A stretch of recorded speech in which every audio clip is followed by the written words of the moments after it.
आज का हमारा टॉपिक है derive an expression for length of belt for cross belt drive. इससे पहले हमने ओपन बेल्ट ड्राइव पढ़ा था। आप क्रॉस बेल्ट ड्राइव में लेंथ ऑफ बेल्ट के लिए हमें डेरिवेशन करना है। सबसे पहले तो हम डायग्राम पे ध्यान दें कि क्रॉस बेल्ट ड्राइव कुछ इस तरह का होता है। ये हमारा क्रॉस बेल्ट ड्राइव है। इसमें एक पुल्ली, दूसरा पुल्ली और बेल्ट कुछ इस तरह से इसके ऊपर से पास हुआ है। इसको बोलते हैं हम लोग क्रॉस बेल्ट ड्राइव। ओपन में ऐसे ऊपर ऊपर था बेल्ट, जबकि आपको बाहर बाहर था, जबकि क्रॉस में देखिए क्रॉस सेट बना इस तरह से। ठीक है, तो इसको बोलते हैं क्रॉस बेल्ट ड्राइव। और इसमें हम लोग को गिवन डाटा कुछ है। हम लोग को मान लेते हैं इस पुल्ली का रेडियस जो है R1 है, radius of larger pulley. Smaller pulley का रेडियस जो है R2 है। और x जो है वो A से B तक का दूरी, यानी कि दोनों पुल्ली के सेंटर टू सेंटर डिस्टेंस जो है x है। x centre to centre distance between both pulley. अब जो है फिगर के हिसाब से हम क्या लिख सकते हैं, हम लोग मान लेते हैं कि L is the length of belt. L is equal to length of belt जो हमें पता करना है। ठीक है, तो हम क्या लिख सकते हैं, L is equal to length का मतलब अगर किसी पॉइंट से अगर हम चलते हैं, ठीक है, और इस पॉइंट से स्टार्ट होते हैं और डिस्टेंस को मेजर करते जाते हैं और घूमते घूमते घूमते फिर इसी पॉइंट पे आ जाएंगे, तो उतना ही लेंथ ऑफ बेल्ट होगा। यानी L is equal to, suppose कि हम C से स्टार्ट करते हैं चलना, डिस्टेंस मेजर करना, तो सबसे पहले देखिए अब CDE तक जो है बेल्ट पुल्ली के कांटेक्ट में है। C से लेकर E तक पुल्ली के कांटेक्ट में है, यानी एक आर्क का फॉर्मेशन कर रहा है। ठीक है, तो यानी हम लिख सकते हैं L is equal to length of arc CDE। यहां तक हम पहुंच गए। अब यहां से आगे बढ़ेंगे तो E से लेकर F तक एक स्ट्रेट लाइन में है, तो हम लोग लिखेंगे plus distance of EF plus, हम F तक पहुंच गए। अब F से कांटेक्ट में आ गया, फिर ये बेल्ट जो है पुल्ली के कांटेक्ट में है F से लेकर FGH तक। ठीक है, तो ये फिर से एक आर्क के फॉर्म में है, तो हम यहां पर लिखेंगे आर्क FGH। और H से लेकर वापस C तक एक स्ट्रेट लाइन में है, तो हम लिखेंगे HC। हम वापस C में आ गए, यानी यहां से लेकर यहां तक हमने पूरा डिस्टेंस ले लिया। तो हम बोल सकते हैं कि इतना ही हमारा लेंथ ऑफ बेल्ट होगा। ठीक, आगे बढ़ते हैं। हम लिख सकते हैं इस CDE जो आर्क है, ये CD और D ये दोनों आपस में बराबर होगा। C से लेकर D तक और D से लेकर E तक। तो हम ऐसा लिख सकते हैं इसको, इस आर्क CDE को हम लिख सकते हैं 2 इंटू आर्क DE। ये EF और HC जो होगा ये बराबर होगा, जिसके कारण हम सिर्फ 2 इंटू EF लिख सकते हैं EF और HC के बदले। ठीक है, और प्लस आर्क FGH का अगर बात करें, आर्क FGH का बात करें तो FG और GH ये दोनों बराबर होगा। FG और GH जो होगा ये दोनों क्या होगा, बराबर होगा। तो हम लिख सकते हैं 2 इंटू आर्क FG। अब 2 हम कॉमन ले लेते हैं, तो यहां हो जाएगा arc D plus EF plus arc FG। ये हो गया हमारा इक्वेशन 1। अब इक्वेशन 1 हमारा आ गया। इसका मतलब ये है कि आर्क D, EF और आर्क FG का वैल्यू अगर हम पुट कर दे इस इक्वेशन में, तो लेंथ ऑफ बेल्ट आ जाएगा हमारा। तो हम तीनों का वैल्यू फाइंड आउट करेंगे। सबसे पहले आर्क DE का वैल्यू फाइंड करते हैं हम लोग। ठीक है, और हमें पता है किसी आर्क का लेंथ अगर पता करना हो, तो जैसे ये DE है, D से लेकर E तक, और इसका लेंथ चाहिए हमें, तो क्या करना होगा कि ये सेंटर पर कितना एंगल बना रहा है, ये एंगल। ठीक है, और ये एंगल यहाँ पे होगा π/2 प्लस अल्फा। ये एंगल इंटू ये इस सर्कल का क्या रेडियस है उसको इंटू करना पड़ेगा। तो रेडियस हमने मान चुका है R1। ठीक है, तो हो जाएगा R1 इंटू π/2 प्लस अल्फा। इसी तरह अगर हम आर्क FG निकाले, तो आर्क FG बराबर हम लिख सकते हैं, यहां से यहां तक हमें निकालना है। इसका एंगल जो होगा यहां पर, ये भी π/2 प्लस अल्फा होगा, तो इसका रेडियस है R2 और π/2 प्लस अल्फा। ये जो होगा, ये दो आर्क का वैल्यू हमारा मिल गया। अब हमको निकालना है EF का वैल्यू। तो EF का वैल्यू कैसे निकालेंगे वो देखना है हमको।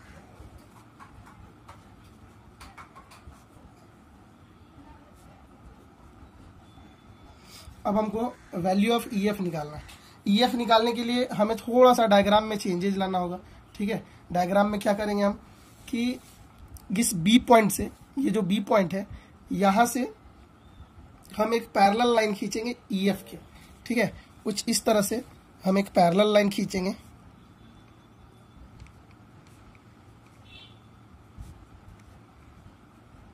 और इसको इधर एक्सटेंड करेंगे जो कि AE पे परपेंडिकुलर होगा। ऐसा एक लाइन खींचेंगे BN। सपोज ये इस पॉइंट का नाम BN है, तो कुछ इस तरह से डायग्राम को चेंज करना पड़ेगा। डायग्राम बनने के बाद कुछ हमारा डायग्राम हमारा इस तरह का हो जाएगा रिफॉर्मेशन के बाद। अब क्या करना है इसमें, अगर हम BN निकाल लिए तो BN जो है वो EF के बराबर ही है, तो EF हमें चाहिए, तो अगर BN भी निकाल ले तो काम हो जाएगा। ठीक है, इस एक ट्रायंगल पे ध्यान दीजिए आप, ABN, एक ट्रायंगल बना है ABN। इस ट्रायंगल पे अगर ध्यान दे तो ये एंगल जो है अल्फा होगा, इस ट्रायंगल में ये एंगल अल्फा हो जाएगा। ठीक है, AB हमें पता है। ठीक, अगर AN का डिस्टेंस अगर देखा जाए तो AN का डिस्टेंस क्या होगा, क्योंकि इस सर्कल का रेडियस R1 है तो यहाँ से लेकर यहाँ तक R1 होगा, और ये चूंकि यहाँ से ये डिस्टेंस जो है R2 है तो यहाँ पर भी R2 ही होगा, तो R1 plus R2 total distance हो जाएगा R1 प्लस R2। ठीक, अगर ये थीटा है यानी ये अल्फा दिया हुआ है यहाँ पर, तो इस ट्रायंगल में ये परपेंडिकुलर होगा, ये हाइपोटेनस होगा और ये होगा बेस। ठीक है, तो हम इस ट्रायंगल में BN निकालेंगे और BN निकालने के लिए पाइथागोरस थ्योरम का यूज करेंगे। तो हम क्या करते हैं, पाइथागोरस थ्योरम लगाएंगे हम। ठीक, पाइथागोरस थ्योरम लगाने के लिए सबसे पहले क्या होता है, हाइपोटेनस का स्क्वायर, और हाइपोटेनस इस ट्रायंगल में AB है, तो AB का स्क्वायर इक्वल टू परपेंडिकुलर का स्क्वायर यानी AN का स्क्वायर अब प्लस BN का स्क्वायर। हमें BN निकालना है तो BN को एक तरफ कर लेंगे, इक्वल टू हो जाएगा AB का स्क्वायर माइनस AN का स्क्वायर। ठीक, हमें पता है कि हमारा AB जो दिया है ये x है यानी x का स्क्वायर, और AN जो है वो हमारा है R1 प्लस R2 का स्क्वायर हो जाएगा ये। ठीक है, यानी ये हमारा BN जो है ये EF आ गया मेरा। ठीक है, और हम क्या करेंगे, इसको कॉमन लेंगे, हम x स्क्वायर कॉमन लेके हम रूट से बाहर करेंगे। रूट से बाहर करेंगे तो बाहर सिर्फ x आएगा। ठीक है, और इसके अंदर यहाँ 1 बच जाएगा, यहाँ हो जाएगा R1 plus R2 by x का होल स्क्वायर, क्योंकि यहाँ पर भी एक्स स्क्वायर आ जाएगा और ऊपर भी स्क्वायर है, एक साथ हम लोग इस तरह से लिख सकते हैं इसको। ठीक है, ये हो गया EF इक्वल टू इतना। अब EF इक्वल टू हम क्या करेंगे कि इसको बाइनोमियल एक्सपेंशन तोड़ेंगे। ठीक है, एक्चुअली होता क्या है कि x बराबर हम इसको लिख सकते हैं ऐसा 1 minus R1 plus R2 by x का होल स्क्वायर, और ये रूट का मतलब होता है पावर पे 1/2। तो जब इसको एक्सपेंशन हम लोग करेंगे बाइनोमियल एक्सपेंशन, तो कुछ इस तरह से हो जाएगा x, ये आएगा 1 माइनस ये हाफ उठ के यहाँ आ जाएगा। ठीक है, तो आ जाएगा 1/2 R1 plus R2 by x का होल स्क्वायर, प्लस ये आगे भी बढ़ेगा सीरीज। ठीक है, जिसको लिखने का जरूरत नहीं है यहाँ पे। ये कैसे लिख रहे हैं हम लोग, तो लिखेंगे बाइनोमियल एक्सपेंशन। ठीक है, ये जो स्मॉल टर्म्स आया हमारा, जो आगे हमने लिखा नहीं है, उसको हम लोग हटा देते हैं। हम लोग को अप्रोक्स में आंसर लाना है, हम उसको क्या करते हैं, हटा देते हैं, उसको हम नेग्लेक्ट कर देते हैं, क्योंकि ये स्मॉल टर्म्स होगा वो। तो हम लोग यहाँ लिख देंगे नेग्लेक्टिंग स्मॉल टर्म्स को हमने हटा दिया। ठीक है, अब हम फाइनली EF को वापस से क्या करते हैं कि EF इक्वल टू लिख सकते हैं, x को अंदर इंटू कर दे तो x माइनस ये x जब यहाँ इंटू होगा तो यहाँ x स्क्वायर से एक x कट जाएगा, जिसके कारण यहाँ बच जाएगा R1 प्लस R2 का होल स्क्वायर और इधर 2x, और ये हो गया मेरा EF का वैल्यू। तो हमें 3 वैल्यू निकालना था, एक EF निकाल लिया हमने। ठीक है, और इससे पहले हमने 2 आर्क का वैल्यू निकालना था, ये दोनों आर्क का वैल्यू निकाल लिया। ठीक, तो पहला इक्वेशन में हमको ये तीनों वैल्यू चाहिए था, दोनों आर्क का वैल्यू और ईएफ का वैल्यू, जो तीनों निकाल चुके हैं हम लोग। तो हम लोग अब इसको क्या करेंगे कि इक्वेशन 1 में पुट कर देंगे। तो कुछ इस प्रकार से पहला इक्वेशन में हम पुट कर देंगे, पुटिंग द वैल्यू ऑफ, ठीक है, this and this and this in equation 1। L equal to हम लोग लिख सकते हैं, क्या आ गया हमारा, एल इक्वल टू पहले तो 2 है और इंटू आर्क डी है। तो आर्क डी बराबर हम लोग निकाले थे, कितना निकाले थे, तो निकाले थे हम लोग R1 π/2 प्लस अल्फा, ठीक है। उसके बाद आर्क EF आया, ठीक है ना, आर्क EF नहीं सॉरी मतलब EF आया। EF का वैल्यू था हमारा x, ठीक है। EF का वैल्यू जो था हमारा वो आया x minus R1 plus R2 का whole square bye R1 plus R2 का होल स्क्वायर बाय 2x, ठीक है, ये हमारा आ गया। और फिर आर्क FG आया, आर्क FG आया कितना, R2 π/2 प्लस अल्फा। ये मेरा पुट कर दिए हम लोग इक्वेशन में, ठीक है। आगे देखते हैं एल इक्वल टू क्या करें हम सबसे पहले इसको तोड़ देते हैं, ठीक है। इसको अंदर इंटू करते हैं, तो R1 into π/2 plus R1 into alpha plus इसको एज इट इज रहने देते हैं। अब हमको बस सिंप्लीफिकेशन करना है इसको, π/2 प्लस R2 इतना, ठीक है। अब हम यहाँ से इससे और इससे π/2 कॉमन ले लेते हैं। π/2 अगर कॉमन लेंगे तो इस पे बच जाएगा R1, यहाँ बच जाएगा R2, ठीक है। और इसमें जो हम लोग अल्फा कॉमन ले लेते हैं, तो अल्फा कॉमन लेंगे तो यहाँ हो जाएगा R1 प्लस यहाँ हो जाएगा R2, बचा x minus R1 plus R2 का होल स्क्वायर बाई 2x। तो फाइनली हमारा इतना बच गया ये, ठीक। अब हम क्या करेंगे कि L इक्वल टू, हम इस 2 को अगर अंदर इंटू कर दें तो यहाँ 2 कट के यहाँ बच जाएगा पाई R1 प्लस R2, यहाँ हो जाएगा 2 अल्फा R1 प्लस R2, यहाँ हो जाएगा 2x और यहाँ 2 कट जाएगा तो आएगा R1 प्लस R2 का होल स्क्वायर बाई, यहाँ 2 कट जाएगा तो बाई x बचेगा सिर्फ, ठीक। तो ये हो गया मेरा इक्वेशन, लेकिन अभी हमारा आंसर कंप्लीट नहीं हुआ, अभी हमें इस अल्फा को भी रिमूव करना होगा। ये हमारा इक्वेशन 2 हो गया, ठीक है।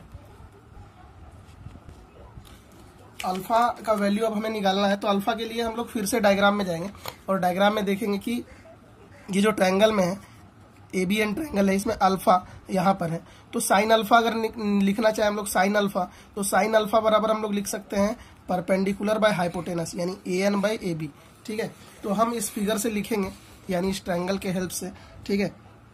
इन ट्रायंगल ABN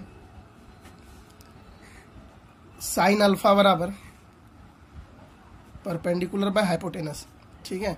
यानी AN का वैल्यू हमें पता है R1 प्लस R2 और AB का वैल्यू पता है हमें x, तो साइन अल्फा इतना हो गया, ठीक है।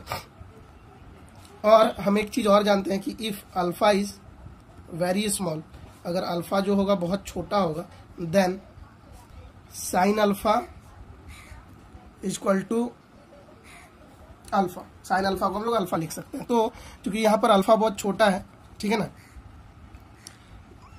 तो हम लोग साइन अल्फा को डायरेक्टली लिख सकते हैं अल्फा के बराबर, और वो हो जाएगा R1 plus R2 by x। Alpha का वैल्यू को हमें क्या करना है, इक्वेशन 2 में पुट कर देना है, ठीक है।